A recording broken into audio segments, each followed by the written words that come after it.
Massive music. Shamba, Silence. Kufu, Deliverance. Massive. Matiri musango, tina nguva yekuzorora mubako, nekuti rwendo rurefu, mutambo, nekuti ndinofamba nayo, saka ndiri muzivi wayo, dzire paruware, munotambira zvikara munhandare, zvakauma seruma mare, ndangoti ndinganyarare, handikusiye mungaparare, ndoita mufambiro webonga, ndoita mufambiro webonga, pamba ndakaringa nzira, kuita kunge pane chandichanonga, ndoita mufambiro webonga, ndoita mufambiro webonga, pamba ndakavhura ziso, kuita kunge pane chandichanonga, kufamba tichipesana nerufu, ndasangana nenyoka zimungu, ranga rine shungu, ndakwara nenyota ndashaya tsime kana kuti mufuku, ndandaona pfumvu mubvuni uruvuruvu umu amuwanikwe vane nguwo chena kana kuti dzitsvuku, tinenge tichifamba tichitonanayira kunge kukambaira, kukumbira kwamuri Mwari daimaji tangotiriritira, vanofamba munazve vachawana manake, vanogara mzira make vachagara naye, ivava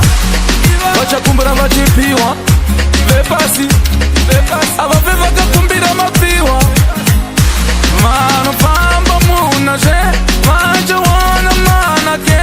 vanogara mzira make vachagara naye, ndoita mufambiro webonga, ndoita mufambiro webonga, pamba ndakaringa nzira, kuita kunge pane chandichanonga, ndoita mufambiro webonga, ndoita mufambiro webonga, pamba ndakavhura ziso, kuita kunge pane chandichanonga,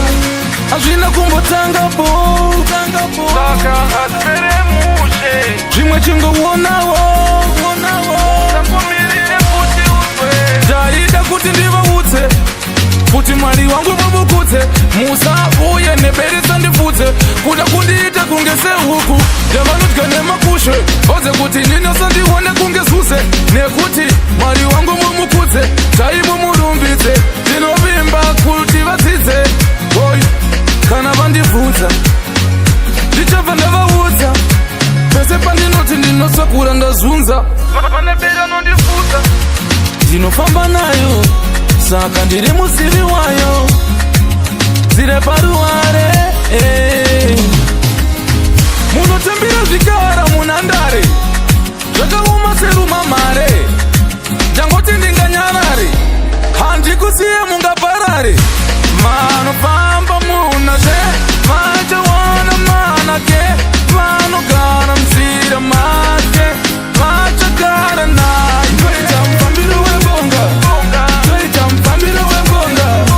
pamba ndakaringa nzira, kuita kunge pane chandichanonga, ndoita mufambiro webonga,